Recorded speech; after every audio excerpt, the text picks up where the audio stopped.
அன்பினர்களே, வளைகுடாவில் நாம் ஏற்கனவே பலமுறை சொன்னது போன்று வளைகுடா ஒரு பிராந்திய போராக மாறிவிட்டது. இப்பொழுது மிகப்பெரிய தாக்குதல் தொடர்ச்சியாக இடம்பெற்று வருகின்றது. இப்பொழுது யெமன் ஹூதிகள், ஹிஸ்புல்லா மற்றும் ஈரான் ஆதரவு பெற்ற அணிகள், ஈராக்கில் இருந்து அணிகள், இப்படியாக ஈரானின் பக்கம் யாரும் எதிர்பாராத விதமாக எதிர் தாக்குதலுக்கான பல அணிகள் களமிறங்கி சேர்ந்து விட்டது. இன்று சனிக்கிழமை மிகப்பெரிய சேதம். அதற்கு முதலாக நாம் ஒரு செய்தியை தருகின்றோம். இலங்கையில் எரிவாயு, சமையல் எரிவாயு என்பது இந்த எண்ட் ஆஃப் ஏப்ரல்ல முடிந்துவிடும். அதன் பின்பு சப்ளை பண்ண வாய்ப்பில்லை.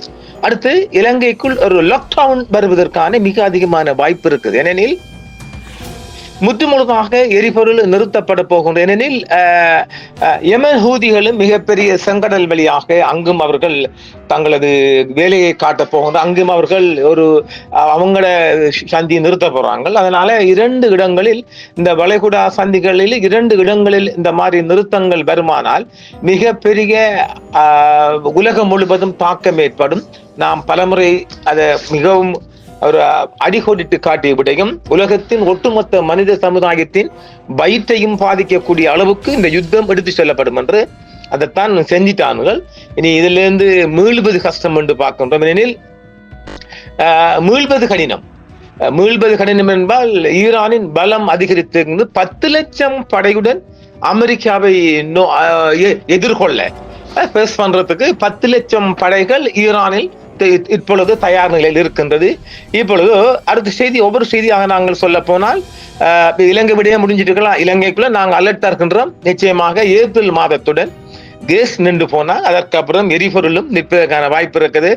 லாக்டவுன் வருவதற்கு மிக மிக அதிக வாய்ப்பு இருக்குது. அது ஒரு புறம் இருக்க, துபாயில் குறிவைக்கப்பட்ட 500 துருப்புக்கள் கிட்டத்தட்ட ஒமான் கடல் அருகே ஒரு கப்பல் தாக்குதல், குவைத் இன்டர்நேஷனல் ஏர்போர்ட் ரேடார் முற்றுமுழுதும் அளிக்கப்படும். ஏனெனில் அங்க விமானம் மூலமாகவும் கப்பல் மூலமாகவும் படைகளை குவித்து வருகின்றது.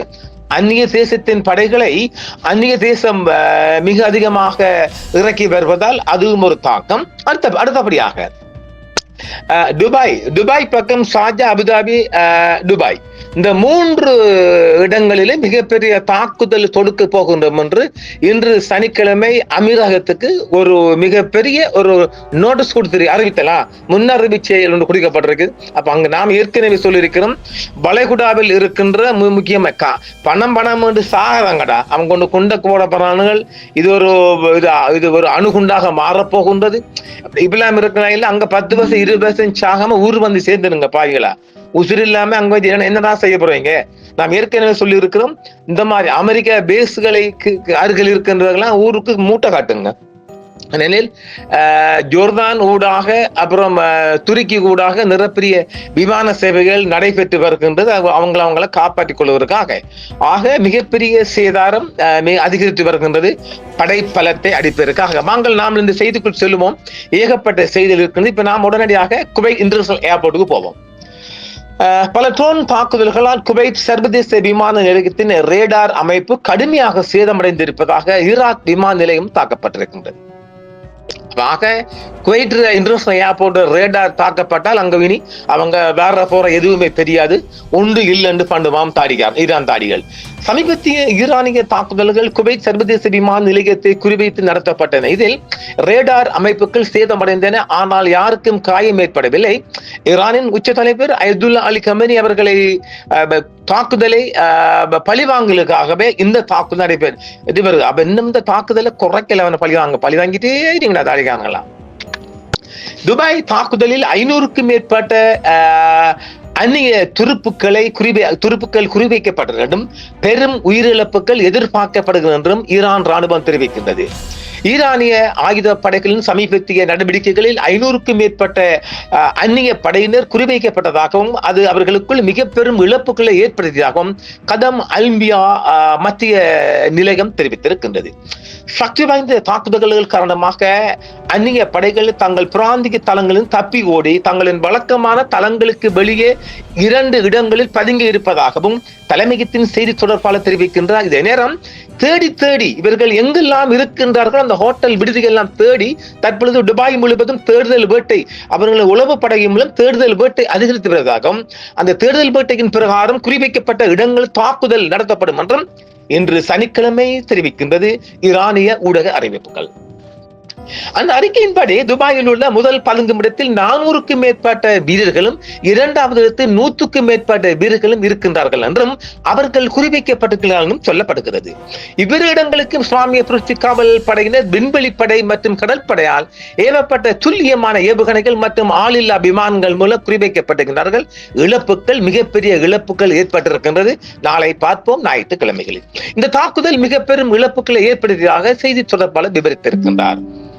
அந்த பிராந்தியம் முழுவதும் அந்நிய வீரர்களுக்கான கல்லறைகளாக மாறும் என்று அமெரிக்க அதிபர் டொனால்ட் ட்ரம்ப் மற்றும் அமெரிக்க ராணுவ தளபதிகளுக்கு அந்த அறிக்கை மேலும் எச்சரிப்பதாகவே அந்த செய்திகள் தெரிவிக்கின்றது.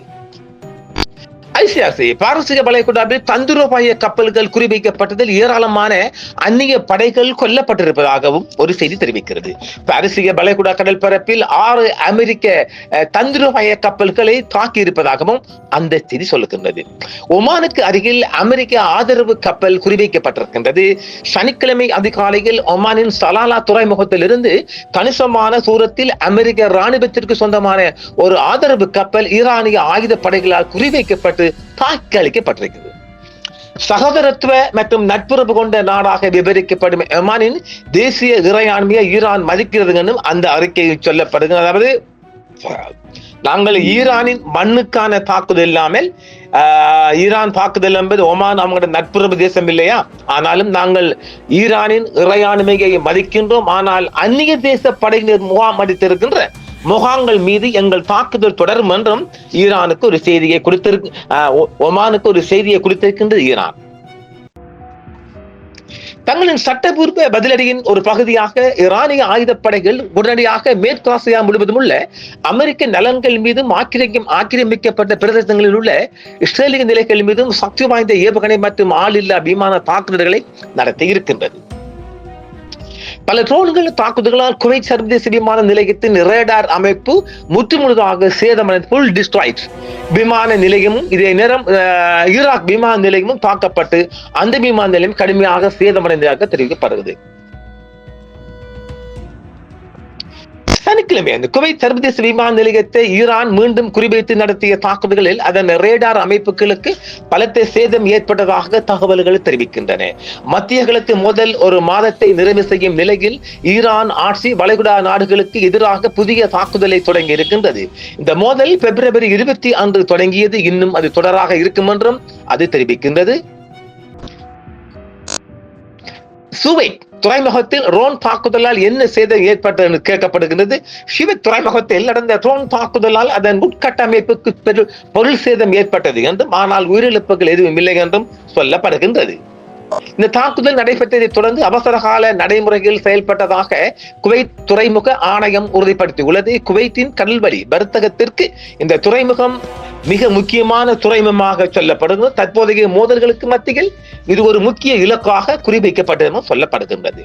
குவைத்தின் விமான நிலையம் மட்டுமல்ல, குர்திஸ்தான் பிராந்தியத்தில் உள்ள ஈராக்கில் ஏர்பில் சர்வதேச விமான நிலையத்தையும் ஈரானிய படைகள் குறிவைத்து தாக்கியிருப்பதாக சர்வதேச செய்திகள் தெரிவிக்கின்றது. மேலும் அந்த இடத்தில் இருந்து புகை சூழ்ந்து காணப்பட்டதாக சில காட்சிகளும் செய்திகளும் தெரிவிக்கின்றது. ஈராக்கின் ஏர்பில் விமான நிலையத்தில் அமெரிக்க தூதரக வளாகமும் அமெரிக்க ராணுவ ஆலோசகர்களும் இருப்பதால் ஈரான் அந்நிறுவனத்தை குறிவைப்பதாகவும் சொல்லப்படுகின்றது.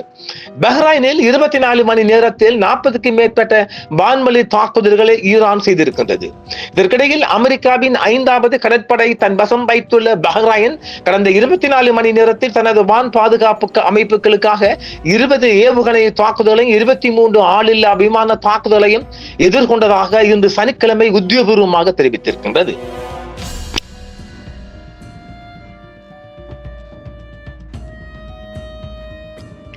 ஈரானிய ஆயுதப்படைகளின் சமீபத்திய நடவடிக்கைகளில் 500க்கும் மேற்பட்ட அமெரிக்க படையினர் குறிவைக்கப்பட்டதாகவும் இது அவர்களுக்குள் மிக பெரும் இழப்புகளை ஏற்படுத்தியதாகவும் கதம் அன்பியா மத்திய நிலையம் தெரிவித்திருக்கிறது. சக்தி வாய்ந்த தாக்குதல்கள் காரணமாக அமெரிக்க படைகள் தங்கள் பிராந்திய தளங்களிலிருந்து தப்பிக்கோடி தங்களின் வழக்கமான தளங்களுக்கு வெளியே 2 இடங்களில் பதுங்கியிருப்பதாக தலைமையகத்தின் செய்தி தொடர்பாளர் தெரிவித்திருக்கின்றார். இந்த அறிக்கைகளின்படி துபாயில் உள்ள முதல் பதுங்குமிடத்தில் 400 மறு இடத்தில் ஒரு 100 இருப்பதாகவே அது சொல்லப்படுகின்றது. இந்த தாக்குதல்களை மிகப்பெரிய இழப்புகளை ஏற்படுத்தியதாக ஈரானிய செய்தி தெரிவிக்கின்றது. அந்த பிராந்தியம் முழுவதும் அமெரிக்க வீரர்களுக்கான கல்லறையாக மாறும் என்றும் சொல்லப்படுகிறது. ஆக இன்று மிகப்பெரிய சேதாரம் நடைபெற்றிருக்கின்றது. இன்று சனிக்கிழமை அதிகாலை முதல் இந்த தாக்குதல்கள் நடைபெற்றதாகவும் வளைகுடா முழுவதும் ஏராளமான தாக்குதல்கள் நடைபெற்றதாகவுமே அந்த செய்திகள் தெரிவிக்கின்றது. மிகப்பெரிய தாக்குதல் வலையமைப்பில் அந்நிய தேசம் சிக்கியிருப்பு என்பதும் மிக ஒரு பெரும் செய்தியாக இருக்கின்றது. செங்கடல் பகுதி எங்கும் மிகப்பெரிய தாக்குதலும் நடைபெற போகின்றது என்பதும் மிகப்பெரிய செய்தியாக வருகின்றது. இதே நேரத்தில் Tehran, Qatar, Saudi Arabia, Kuwait மற்றும் ஐக்கிய அரபு அமீரகம் முழுவதும் உள்ள எண்ணெய் மற்றும் எரிவாயு வசதிகளை தாக்கியிருக்கின்றார்கள். ஹாமஸ் ஜலசந்தி கடுமையான நெருக்கடிக்கு உள்ளாயிருப்பதாலும் எண்ணெய் சந்தைகள் நிலையற்றதாக இருப்பதாலும் லெபனானின் போர் முனை தீவிரமடைந்து வருவதாலும் ராஜதந்திர சமிஞ்சைகள் முரண்படுவதாலும் இந்த மோதல் ஒரு நீடித்த மற்றும் மேலும் கணிக்க முடியாத கட்டத்துக்குள் சென்று விட்டது என்றுதான் நாம் இதை பதிவு செய்கின்றோம். ஏற்கனவே நாம் சொல்லி இருக்கின்றோம் இல்ல, இலங்கை தாக்குப்பிடிக்கும் 1 மாசம் என்று. ஆக மேயிலிருந்து நாங்கள் சமையல் எரிவாயுவை எதிர்பார்க்க முடியுமா என்பதும் ஒரு கேள்வி. லாக்டவுனை நாங்கள் சந்திக்க போன்றோமா என்பதும் ஒரு கேள்வி. பாப்புகளை தொடர்ச்சியாக வருகின்ற செய்திகளை பார்ப்போம். நன்றிகளை மீண்டும் சந்திப்போம். என்றும் உங்களுடன் சன்ரைஸ் இந்தியா டிவி சப்ஸ்கிரைப் பண்ணுங்கள், பெல் பட்டனையும் கிளிக் செய்யுங்கள். உங்கள் ஆதரவே எங்கள் சேவை. ஆதரவு தாருங்கள், அரவணைப்போம். மறக்காம சர்ப்ரைஸ் பண்ணுங்க. தேங்க்யூ.